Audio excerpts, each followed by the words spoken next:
Love stories.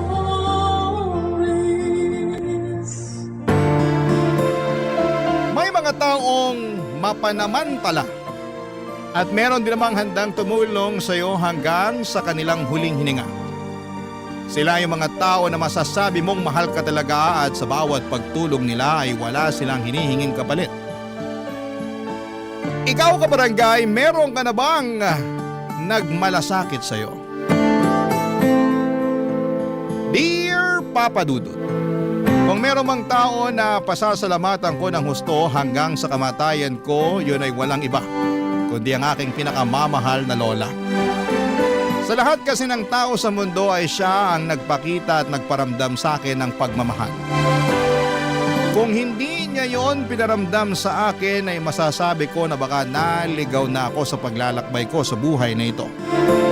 Kaya naman malaki talaga ang utang na loob ko sa kanya, Papa Dudut.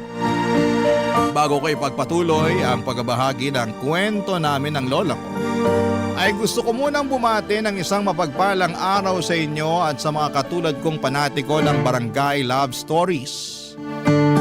Tawagin niyo na lamang po ako sa pangalang Gabriel. 32 years old at isang virtual assistant. Lumaki at pinanganak sa Pangasinan. Kasama ko sa tinitirhan naming maliit na barong-barong noong araw ang mga magulang ko at ang aking lola na nanay ng aking ina. Wala akong kapatid, solong anak lamang ako. Ang tatay ko ay nagtatrabaho bilang tricycle driver at ang nanay naman ay tumatao sa isang sanglaan sa bayan. Bali lola ko na halos ang nagpalaki sa akin. Dahil madalas abala ang mga magulang ko sa pagtatrabaho. Kaya nga hindi kataka-taka na makilola ako. Tapos nung tumungtong na ako sa edad na 18 anyos, ay iniwang kami ng nanay matapos niyang sumama sa ibang lalaki. Dahil sa nangyari sobrang galit na galit ang tatay ko, Papa Dudut.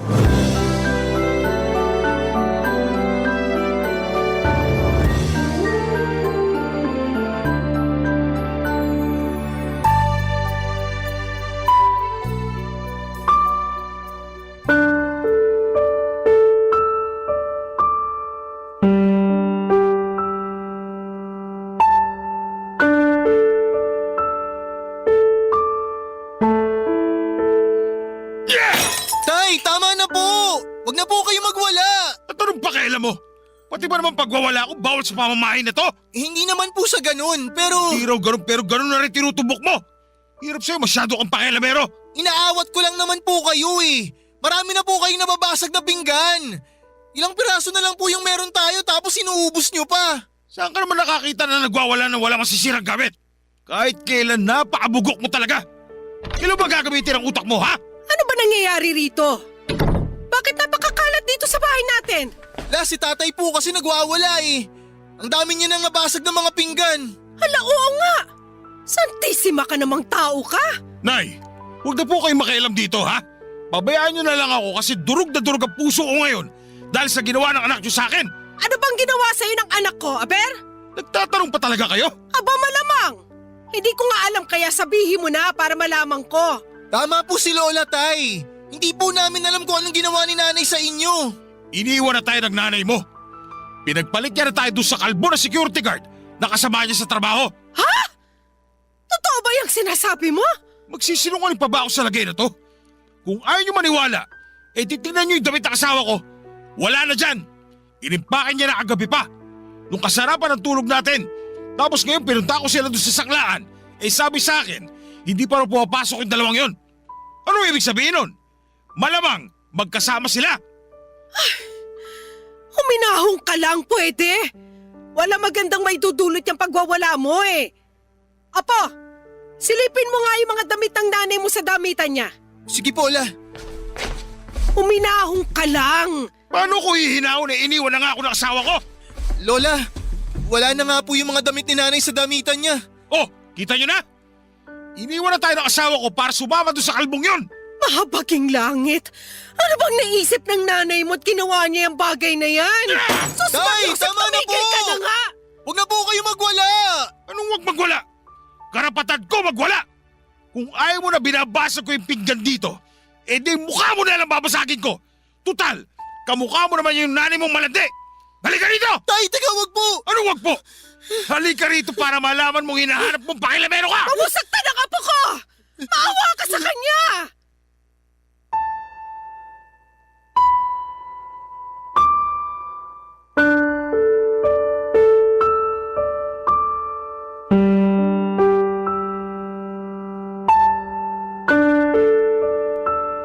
Papa Dudut, hindi sa pinagtatanggol ko ang nanay ko pero meron na rin kasing history ng pambababae ang tatay ko. Hindi kagaya ni nanay, nakatrabaho niya ang kinalantari niya. Si tatay naman ay pasahero niyang babae. Nagkahulihan at nagkaaminan na sila noon ni nanay pero mali ako nang akalain kong pinatawad na siya ng nanay ko. At ang malala pa ay nagiganti pala ito sa kanya kaya naman galit na galit si tatay. Bukod kasi sa pangangaliwa ni nanay at pag-iwan sa aming pamilya ay apak na apak din ang ego ng tatay ko. Simula nang iwanan kami ni nanay ay naging mainitin na ang ulo ng tatay ko. Kaunting kibot ay nagagalit siya. At ako ang madalas niyang pagbuntunan ng init ng ulo niya. Katwiran niya ay kamukha ko raw ang nanay ko at naiirita siya sa akin. Tama ba yun? Kahit saang anggulo tingnan at ituwid ay maling-mali pa rin na sa akin niya ibaling ang galit niya. Hindi ko naman kontrolado ang pag-iisip ng nanay ko at mas lalo na hindi ko ginusto. Ang resulta ng ginawa nitong panlalalaki, buti na lamang at laging to the rescue ang lola ko.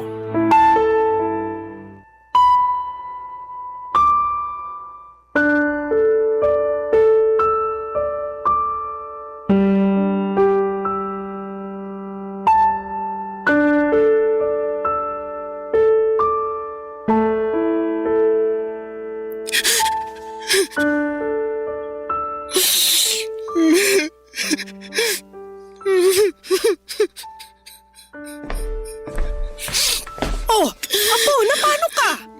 Bakit ka umiiyak? Ha? Hindi po ako umiiyak, Lola. Ano lang po to? Napuwing lang po ako. Sa akin ka pa talaga magsisinungaling. Ako na halos ang nagpalaki sa'yo. Ibig sabihin, kabisado ko yung pagtawa at pag-iyak mo. Alam na alam ko yan, kaya sabihin mo na sa akin yung totoo. Bakit ka umiiyak? Ay, sandali. Huhulaan ko. Tatay mo na naman ang dahilan, ano? Opo, At ano na namang ginawa sa'yo ng magaling na yon? pinagsalitaan niya po ako ng hindi maganda eh. Tapos binatukan niya ako. Parang harang daw po kasi ako sa daanan niya. Sa lakas po nung pagkakabatok niya sa akin, walan po ako ng balanse. Natumba po ako. Sabay pinagtawanan niya pa po ako nung tumumba ako sa sahig. Sabi niya lalampa-lampa raw po ako. Nasaktan po ako pero pinigil ko po yung luha ko na tumulo. Ayoko po kasing makita niya na umiiyak ako sa harapan niya. Kasi siguradong sasabihan niya ako na bakla. Walang masama sa pagiging bakla. At natural na umiyak ka kasi nasaktan ka. Sumusobra na talaga yung tatay mo. Ano bang tingin niya sa'yo? Punching bag? Na pwede niyang suntok-suntokin? Batukan at sipain kung kailan niya gustuhin? Abuso ng tawag doon. Namimisikal na siya, hindi naman tama yon.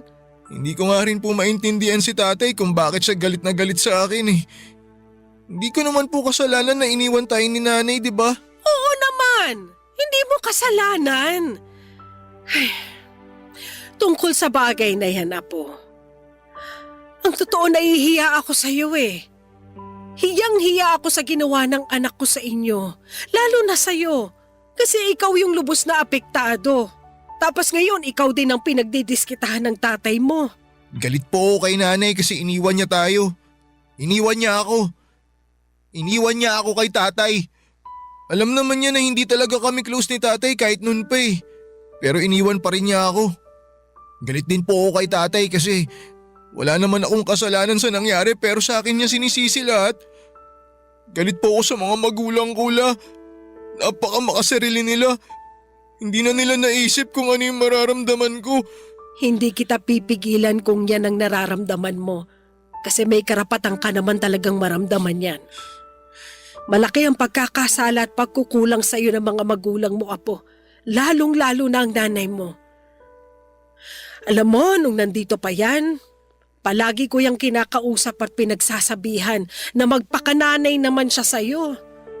Nandun na tayo sa mahal kita bilang apo ko, syempre, pero hindi ibig sabihin nun ipapasa na niya sa akin ang responsibilidad ng pagpapalaki sa'yo. Siya pa rin ang nanay mo, kaya dapat lang na iparamdam niya sa'yo na mahal ka niya.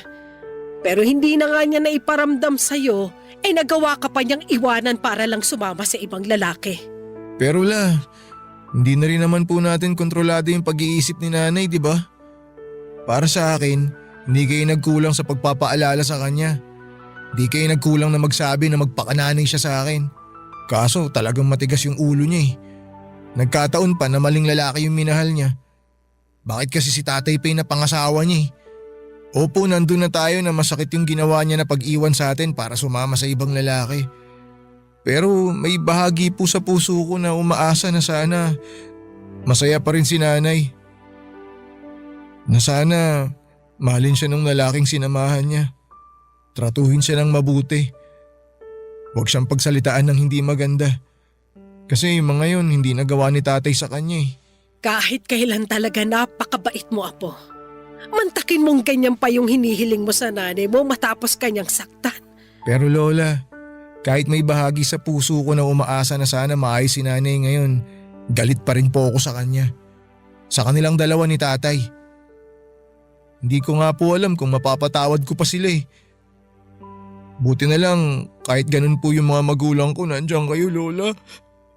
Hindi niyo po ako pinabayaan. Inalagaan niyo po ako. Hanggang ngayon, inaalagaan niyo pa rin ako. Oo naman. Siyempre, mahal kita eh. Pero hindi ako makapapayag na palagi kang pagdiskitahan ng tatay mo. Kakausapin ko yung lalaking yon.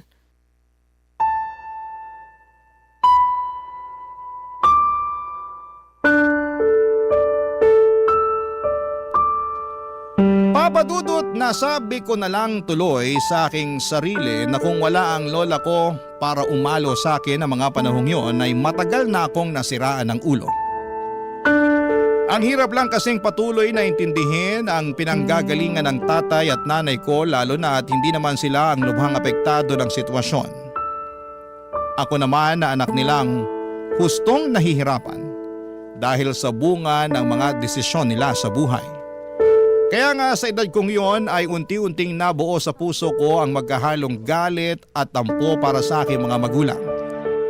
Para po sa akin ay napakamakasarili nila at sobrang unfair. Buti na lamang at nasa tabi ko ang lola ko na kahit no read and no write ay handang magsakripisyo para sa akin. Papadudot, simula kasi noong nanlalaki ang nanay ko ay inubos na ni tatay ang pera at kinikita niya mula sa pamamasada sa kanyang pambababae. Barangay Love Stories. Barangay Love Stories. Papadudot, bihira na lang magambag si tatay sa bahay para sa pagkain namin at pambayad ng bills. Nakikikabit na lamang kami ng kuryente sa kapitbahay namin, kaya nung wala na kaming maiabot na pera bilang pambayad, ay pinutulan nila kami. Wala na rin kaming nagawa dahil nga walang-wala rin kami ng panahong yon. Kaya upang magkaroon ng ilaw sa aming munting tahanan, ay gumamit na lamang kami ng gasera. Ang ilaw na nagmumula sa gaserang yon ang nagsilbi naming liwanag sa aming bahay tuwing sumasapit ang gabi. Sa liwanag din ito ako nag-aaral at nagsusulat ng aking mga takdang aralin. Kahit na mahirap ang buhay, noong araw ay ginapang ako ng lola ko sa aking pag-aaral. Kaya po ako nakapagtapos ng high school. At bagaman 20 anyos na ako noon, late na sa karaniwang edad ng mga graduate na dapat sa high school, ay proud pa rin ako sa aking sarili dahil napasa ko ang pag-aaral na ito. At si Lola naman ay naging masaya sa pagtatapos kong yon.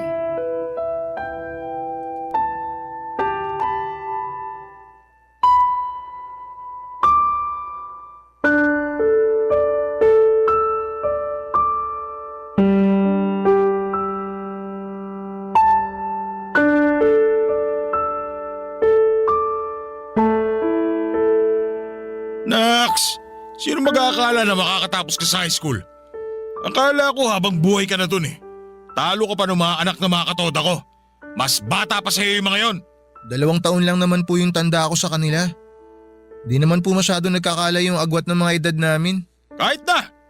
Saka saan ka naman nakakita ng 20 anyos na pero nasa high school pa rin? Ikaw pa lang yung nakita ko ng ganon. Alam naman po natin kung bakit ako late natapos sa high school, di ba? Pahinto-hinto po ako sa pag-aaral. Kasi hindi naman importante sa inyo na makapagtapos ako eh. Aba, ba't bigla mo naman ako sinisisi dyan? Hindi ko po kayo sinisisi. Sinasabi ko lang po yung totoo. Totoo naman na hindi nyo sinusuportahan yung pag-aaral ko eh. Kasi busy kayo sa pambababae nyo. Mas ginagastusan nyo pa yung mga babae nyo kaysa sa akin na anak nyo. Oy, bakit? Mapapaligay mo ba ako katulad ng ginagawa nilang pagpapaligay sa akin? Talaga ba? Itatanong nyo yan sa anak nyo? Ayun na nga. Anak kita, kaya ano pa bang dapat kong asahan sa'yo?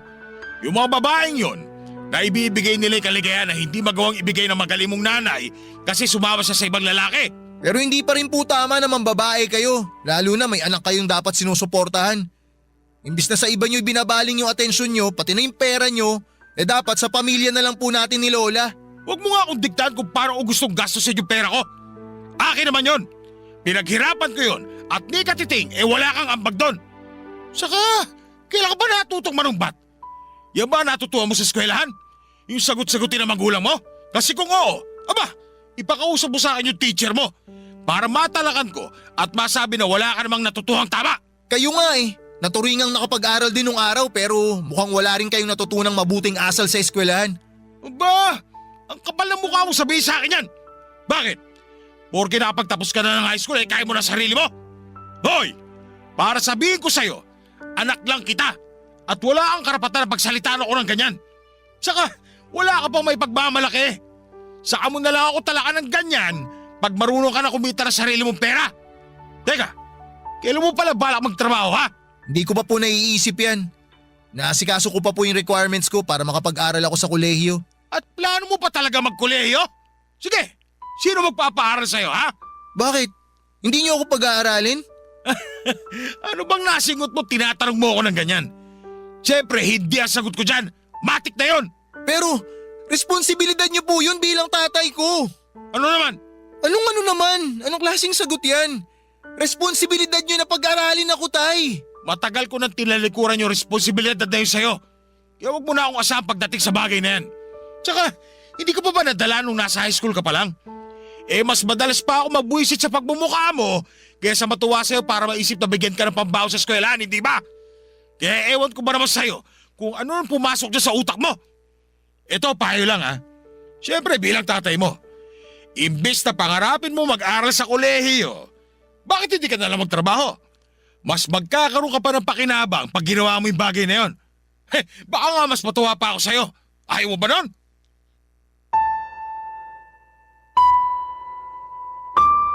Papadudot, akala ko ay masaya ang tatay ko sa pag-graduate ko kasi narinig ko naman siya na binibida ako sa mga kainuman at mga kasamahan niya sa toda. Pero nagkamali ako kasi hanggang doon lang pala yon. Puro lang salita, kulang sa gawa. At kaya niya pala ako binibida. Kasi sa wakas ay makakatulong na ako sa pamilya namin. Plano na niya kasi na iasa sa akin ang pagtataguyod sa kanya kasi nga ay binabalak na niya na huminto sa pamamasada. Normal lang naman siguro na sumama ang loob ko bilang isang anak, hindi ba? Kasi kung tutuusin, wala naman talaga siyang inambag para mairaos ko ang pag-aaral ko sa high school. Ang lahat ng pagsasakripisyo ay literal na pinasan ng lola ko. Kaya kung may dapat man akong pasalamatan ng husto, ay siya lamang. Wala nang iba. Mali lang talaga ako ng akala na nagbago na ang tatay ko. Kaya nga para lang makapag-college ay nag-working student ako. Bale, nagsimula akong magtrabaho sa tindahan na gumagawa at nagtitinda ng burger at iba pang mga inumin na pampalamig noong summer para makaipon ako ng pera, pampa-enroll at pambili ng uniform. Kaya lang isang umaga'y bigla na lamang akong nagising. Nawala na yung pera na pinag-ipunan ko dahil kinuha ng magaling kong ama, Papa Dudut.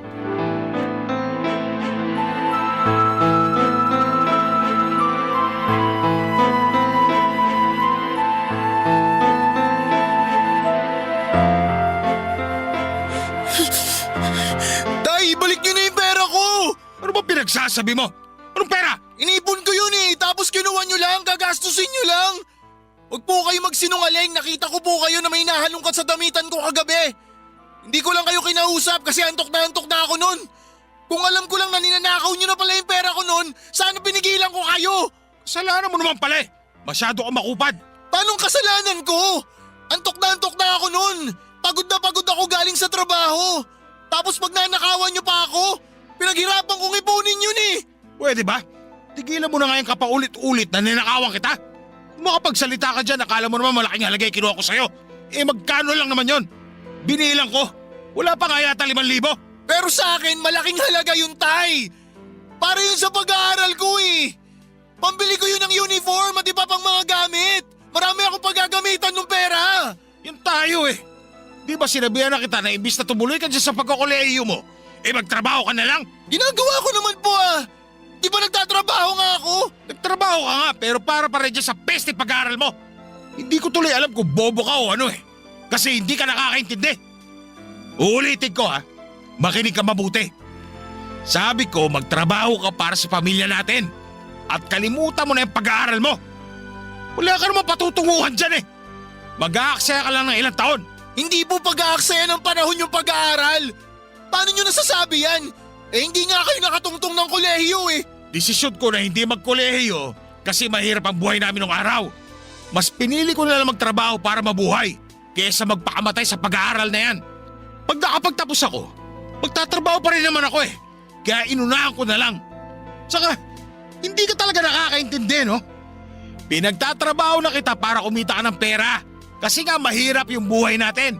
Pero napakatigas ang bumbura mong bata ka. Mas gusto mo pa mag-aral kaysa magkaroon ka ng silbi sa buhay. Bakit hanggang labasan naririnig kong boses niyo magtatay? Ano ba nangyayari rito? Ito kasing apo nyo, sinasagot-sagot ako. Akala mo kung sino? Para bang hindi natuto ng mabuting asal sa eskwelahan. Tama bang lumabas sa magulang? Ano, sige nga! Totoo ba yung sinabi ng tatay mo, Gabriel? Sinasagot-sagot mo raw siya? Paano hindi ko po siya sasagutin, La? Ninakaw niya po yung pera na inipon ko. Pambili ko yun ng uniforme ko. Gagamitin ko yung pangkolehiyo ko eh. Eh talaga naman. Naiinis na talaga ako sa kapaulit-ulit mong ninakawan kita ha? Totoo naman, Taya. Bakit? Ano bang gusto niyong sabihin ko? Totoo ba yan? Nagawa mo nakawan ng anak mo? Hindi naman ninakaw. Sobra naman kayo sa akin. Kinuha niyo yung pera ko. Hindi naman yun sa inyo. Hindi ba pag nanakaw yun? Plano ko lang naman hiramin yun. Ibabalik ko rin sa'yo. Alam mo naman na hindi ako nakakapamasada, hindi ba? Wala akong sariling pera kaya pahiramin mo ako. Pero mali pa rin ang pangunahan mong anak mo pagdating sa pera niya. Hindi tama na kunin mo sa kanya nang walang paalam. Dahil lang wala kang sariling pera o kahit na kailangan mo pa. Tsaka hindi ka ba nakikinig sa anak mo? May mahalagang paggagamitan ng anak mo nun. Kayo hindi nakikinig sa akin. Sinabi ko nang hihiramin ko lang yung pera, ibabalik ko rin. Ano gusto nyo? Gumawa ako ng masama sa ibang tao para lang magkapera? Ang hirap sa inyo, hindi kayo marunong umintindi. Saka, hindi hamak na mas mahalaga naman yung paggagamit ako sa perang ito. Papa Dudut, umabot na talaga sa sukdulan ng galit ko sa tatay ko ng panahong yon. Dahil sa ginawa niyang pagnanakaw sa akin ay parabang naubos na rin ang katiting na respeto ko sa kanya bilang isang ama. Kaya nga hindi niyo ako masisisi kung nagalit talaga ako sa kanya ng husto.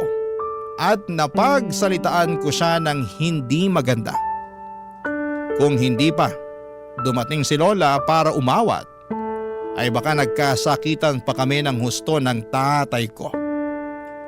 Ngunit sa kabila ng mga sinabi kong hinaing, at sama ng loob sa kanya ay wala pa ring bakas ng pagsisisi ang tatay ko.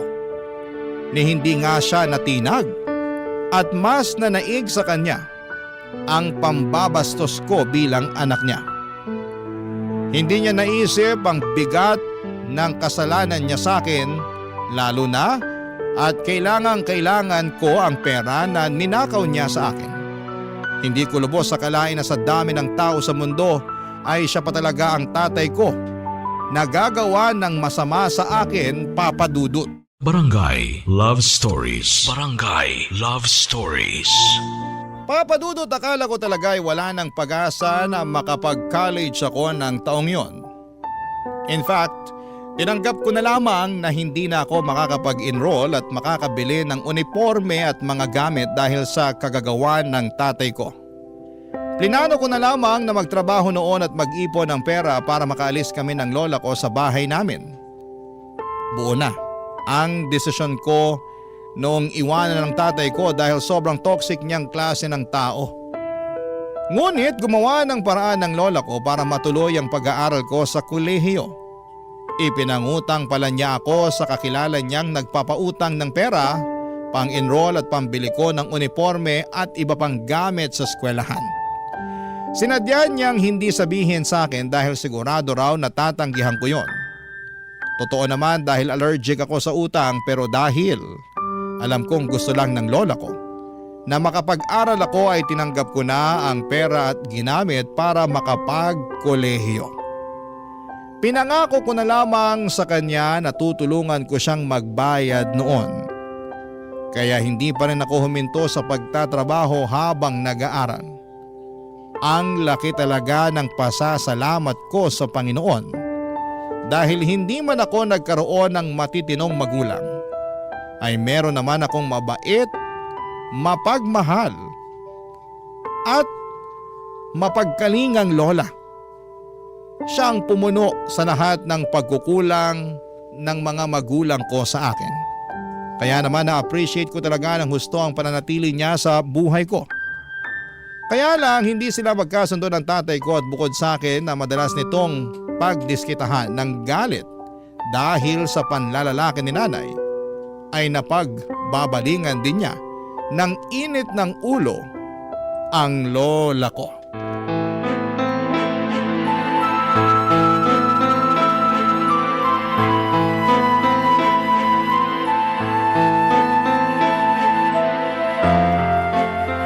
Matanda ka, ubusin ko talaga ang buhok mo! Aray ko, bitawan mo ako! Hindi kita bibitawan kasi naiirita ako sa pagbumukha mo! Ano bang ginawa ko sa'yo? Wala naman akong ginagawa sa'yo, ha! Bitawan mo ako, sabi! O yan! Masyado ka kasi pakilamera! Bobo ka, matanda ka! Pati pag-inom ko kasama mga kumpare ko, pinakikialaman mo! Kung bakit kasi hindi mo nalang pakialaman yung buhay mo! Hindi kita pinakikialaman! Nasa'yo pa rin ang desisyon ko, ipagpapatuloy mo yung pagbibisyo mo! Ang akin lang, sinasaway lang kita! Dahil panay na ang pagkakasakit mo, kakainom mo ng alak at kakasigarilyo! Anong pananaway? Pakikialam pa rin yung tawag doon! Pinaganda mo lang! Parang awa mo na! Huwag mo ako saktan, matanda na ako! Wala akong pakialam! Dapat sa'yo, turuan ng leksyon para magtanda! Teka, Tay! Anong ginawa niyo kay Lola? Bakit ganyan itsura niya? Huwag kang pakialam dito! Anong huwag makialam? Sinaktan niyo ata si Lola eh! Masyado mo namang mahal na mahal itong matandang hukluban na to! Gusto mo magsama kayo eh! O yan! Lola! Ayos na po ba kayo? Ayos lang naman ako, pero masakit lang ng konti ang ulo ko. Masyado naman kayo madrama! Hanggang kayo nakakapit pa rin naman dyan sa ulo niyo yung buhok niyo! Ano bang pinagsasabi niyo? Sa tingin niyo sinong di masasaktan sa ginawa niyo? Sobra naman kayo kay Lola! Di na kayo naawa sa kanya? Alam niyo nung matanda siya tapos pinatulan niyo pa? Kung alam mo lang kung gaano kapakilamera yung matandang yan, eh sigurado ako masasabunutan mo rin yan! Baka hindi lang yun! Baka masutok mo pa yan! Kilabutan nga kayo sa mga pinagsasabi niyo! Wala na ako noon! Hindi ko naman siya pinakikialaman. Sinasaway ko lang siya kasi nga, lagi na lang siya nagkakasakit kakabisyo niya. Mabuti sana kung may pambayad tayo palagi sa doktor at pambili ng gamot. Eh nag-aalala lang naman pala siya sa inyo eh! Tapos sinaktan niyo! Kung ano-ano pa sinabi niyo sa kanya! Kayo tay, sumusobra na kayo ha! Basta! Para sa akin, pakikialam yon. Saka, sino ka ba matanda ka para pangimasukan ng buhay ko? Hindi mo naman ako anak. Saka baka nakakalimutan mo malaki pa atraso mo sa akin. Anong atraso ko na pinagsasasabi mo? Matanda ka na nga talaga kasi nag-uulanin ka na. Mas malalaman ko kung sasabihin mo. O sige, para magkaalaman na tayo. Makinig ka mabuti ha, kasi hindi ko na ito ulitin. Yung anak mo na nang iwan sa akin noon, hindi ko pa rin nakakalimutan yung ginawa niyang yun sa akin hanggang ngayon. At sa tuwing naalala ko yun, mas tumitindi yung galit ko sa'yo kasi sa'yo siya nang galing. Walang kasalanan si Lola sa ginawa ni nanay sa inyo! Bakit pa si Lola sinisisi nyo? Hindi makatwiran yung ginagawa nyo kay Lola, tay! Tumigil ka, Gabriel! Wala kang alam sa nangyayari! Ako pa ngayon ang walang alam sa nangyayari? Ayos ah! Para lang alam nyo, tay! Kayo ang walang alam! Hindi ko alam kung hindi nyo talaga alam o nagbubulag-bulagan lang kayo! Dinadagdagan nyo pa yung mga kasalanan nyo sa akin! Ang hirap kasi sa inyo, akala nyo sa inyo umiikot yung mundo! Hindi kayo perfecto, tay! Hindi kayo santo! Kung umasta kayo, kala nyo kayo yung biktima rito ah! Alam nyo, kung meron dapat nasisiyan kung bakit nagkagulo ng ganito yung buhay natin, walang iba kundi kayo!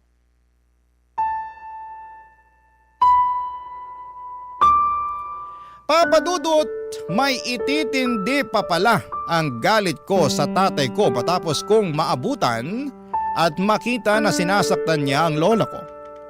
Kaya agad na nagdilim ang aking paningin ng mga sandaling yon. At kulang na lamang ay malumpo ko siya sa bugbog. Oo, pinatulang ko na si tatay sa pamimisikal niya kay lola. Buti na lamang at inawat ako ng lola ko. Alam ko na tatay ko pa rin siya pero nawalan na talaga ako ng respeto sa taong yon simula nang hindi na niya ako sinuportahan bilang anak. Saka hindi ba siya naaawa sa lola ko na matanda na? Tapos kung saktan niya pa, akala mo ay gaganti sa kanya si lola, saksi ako sa unti-unting pangihina ng katawan niya kaya bihira na lamang siya noong makapagtinda. Siyempre hindi yun alam ng magaling kong ama. Dahil minsan lang naman siyang umuuwi sa bahay namin. Bali umuuwi lamang siya kung kailan niya lamang gusto, kaya nga galit kami sa kanya ng lola ko. Para sa akin ang kapal ng mukha niyang manumbat at manakit ng mga panahong yon. Kaya nga hindi ako nagsisisi nang sabihin ko pa na sana'y wala na lamang akong tatay. Na kung nagkaroon man ay sana'y hindi na lamang siya kasi wala naman siyang kakwenta-kwenta. Tinalabanan pa rin naman ako noong sinabi niyang tinatakwil na niya ako bilang anak. Nasaktan pa rin ako. Oo, pero hindi ko yon masyadong pinagtuunan ng pansin at sa halip, mas nag-focus ako sa aking lola at sa buhay naming dalawa. Dahil sa away naming yon ni tatay ay mas dumalang ang pag-uwi niya sa bahay namin kaya naman kami na lamang ng lola ko ang palaging magkasama.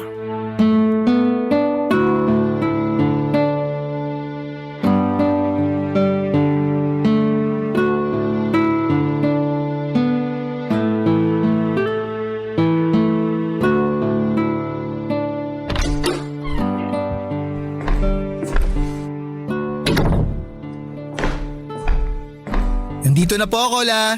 Apo, nandiyan ka na pala. Pero bakit ang tagal mo naman nakauwi? Hala sige, maupo ka na muna dyan sa bangko at ikukuha kita ng tubig. Mukhang uhaw na uhaw ka eh. Oo nga po eh. Uhaw na po talaga ako, Lola. O ayan na po.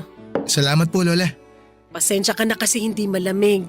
Hindi na ako nakabili ng yelo sa tindahan gawa ng maulan kanina, maputik yung daan. Ayos lang po kahit hindi malamig. Basta may tubig na iinumin. Inumin ko po muna, La. Sige. Ay oo nga pala, may binigay sa akin yung mag-asawa na ipinaglaba ko. Talaga may binigay sila sa inyo? Teka, bakit po kayo naglaba, La? Kaya niyo pa po ba? Ay oo naman, palagay mo sa akin. Lola, nag-aalala lang naman po ako sa inyo. Kasi baka sumakit yung balakang nyo kaya mapagod kayo ng gusto. Ayoko naman po mangyari yun. Kaya hanggat maaari, gusto ko na nandito lang po kayo sa bahay tsaka tumigil na kayo sa pamamasukan. Kaya ko pa naman. Tsaka ayoko iasa sa'yo lahat lalo't nag-aaral ka pa. Kaya tutulong pa rin ako sa abot ng makakaya ko. Tsaka ayos lang naman ako. Huwag ka masyado mag-alala sa akin. Sige po, sabi niyo eh. Pero ano po ba yung binigay sa inyo? Ito na nga. Ayan, oh. Nasa plastic na yan. Sandali, buksan ko muna. Ayan oh!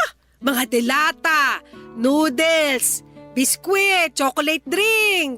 Wow! Yung ibang dilata rito, Lola, mamahalin. Talaga? Opo. Ito po yung nakita ko sa TV na gustong gusto kong tikman kasi mukhang masarap. Pero di ko naman po kayang bilhin kasi sobrang mahal, parang ginto. O ayan, matitikman mo na, Apo. Oo nga po, Lola, ang dami nito. Kaya nga, binigay sa akin kasi wala na raw kumakain sa kanila. Tsaka masyado rin yata ang marami yung binili nila eh. Bibili na raw sila ulit ng bago. Kaya yan, binigay sa akin. Tuwang-tuwa tuloy ako kasi may ulam at makakain na tayo ng ilang araw. Iba talaga kapag mayayaman. Pero, sandali lang po, Lola. Parang may mali eh. Ha? Anong mali? Sabi po sa dilatang to, 2 buwan na po itong expired. Buti sana kung 1 dilata lang, Lola, pero halos lahat po eh. Talaga? Grabe naman. Oh, pati itong mga biskwit at noodles. Expired na rin po itong mga to. Teka po, Lola, bubuksan ko lang tong noodles para malaman natin. Sige nga. Ayan, naku, Lola. Iba na yung kulay, iba na rin yung amoy. Tsaka mukhang sumingaw na rin po. Makunat na eh. Bukas din yata yung pakete. Mukhang inat-ngat ng daga. Mukhang wala na po tayong mapapakinabangan dyan, La. Baka mapaano pa tayo pag kinain natin yan. Mabuti pa, itapon na lang po natin lahat to. O sige. Buti na nga nagkano ng gawin natin kaysa mapahamak pa tayo. Ay, grabe naman sila. Sigurado ako na nabasa naman nila yung expiration date pero pinamigay pa rin nila. Tapos, itinaon pa na ibinigay sa inyo. Di na lang nila tinapon. Paano kung hindi nyo po nabasa? Kung hindi nyo nakita na expired na pala tong mga to, di may nangyari pa sa inyo. Oo nga eh. Kasalanan ko rin talaga kasi hindi ako marunong magbasa. Lola, wala po kayong kasalanan. Sila ang may kasalanan. Sobrang sama nila. Kung sakaling sinadya nilang ibigay sa inyo yung mga pagkain to, parang pakiramdam ko tuloy meron silang hindi magandang pinaplano. Grabe, hindi ko akalain na may mga ganong klaseng tao pa pala. Yung bang walang pakialam sa iba kahit na mapahamak sila? Hayaan mo na, Apo. Wala naman nangyari sa atin eh. At lahat yon dahil sa'yo. Kasi meron kang ganyang kaalaman. At saka malay natin, hindi rin naman nila sinadya na maibigay sa akin yung mga pasong pagkain na yan. Sana nga ganun po. Pero, ewan ko la. Nakakalungkot na ganito nila tayo tratuhin. Porke ba mahirap tayo? Pwede na nila tayong ganunin? Sobra sila. Pero hayaan nyo, Lola. Hindi na po mauulit to. Lalo po ako magsusumikap na makapagtapos sa pag-aaral. Para pagdating ng araw, hindi na kayo manghihingi ng makakain natin sa iba. At hindi na rin po kayo makakaranas na mabigyan ng expired na pagkain. Pinapangako ko po sa inyo, Lola. Magsusumikap po ako sa buhay. Magsusumikap po ako para umasenso. Para makabawi po ako sa inyo.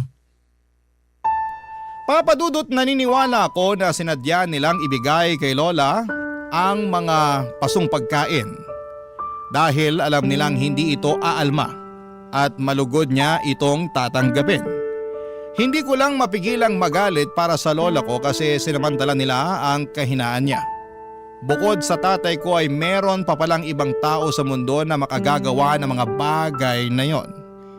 Kaya simula noon ay mas nagpursige na ako sa aking pag-aaral at pagtatrabaho para maibigay ko sa lola ko ang mga pangangailangan niya at naming dalawa. Hindi naging madali ang aking pinagdaanan upang makapagtapos sa kolehiyo. Pero lahat ay kinaya ko kasi ang lola ko ang nagsilbi kong lakas at inspirasyon.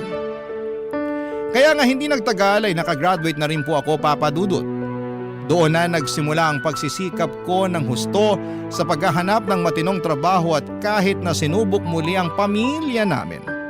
Matapos mamatay ni tatay, At noong nagka-pandemic ay nanatili pa rin kaming magkasama at magkasangga ni Lola. Mahal na mahal ko ang lola ko at masaya ako na maibigay sa kanya ang lahat ng mabubuti at magagandang bagay na hindi pa niya nararanasan simula pagkabata. At isa na nga doon ang makapag-travel kami sa abroad. Nakakatuwa ang lola ko lalo at first time niya ring makakita ng snow nang pumunta kami sa Japan. Tapos ay naulit pa yon ng ilang pa naming mga travel abroad para maranasan at makita niya na malaki ang mundo at hindi lang umiikot sa probinsya namin sa Pangasinan. Kaya lang, nito lamang June 2025 ay tuluyan ng humina ang katawan ng lola ko kaya hindi na kami nakakapasyal at nakakapag-travel katulad ng dati. Madalas sa isa bahay na lamang kami para mabantayan ko siya habang nagtatrabaho. Sa ngayon po ay sinusulit na lang namin ang mga nalalabing araw na malakas pa siya dahil palagi niya sa aking sinasabi na anumang sandali ay baka mamaalam na siya. Siyempre nalungkot ako at nasaktan pero ayokong may pagsisihan. Kaya nga nag-decide akong sumulat sa inyong programa upang tuparin na rin ang kahilingan ni Lola na maiere ang aming istorya. Hanggang dito na lamang po ang sulat ko, Papa Dudut. Maraming salamat sakaling mapili po ninyong basahin sa Barangay Love Stories. God bless and more power sa inyong lahat at sa mga kabarangay natin. Ang inyong kapuso at kabarangay forever, Gabriel. Anong say mo sa Barangay Love Stories na ito? Pagkwentuhan natin sa comment section yan.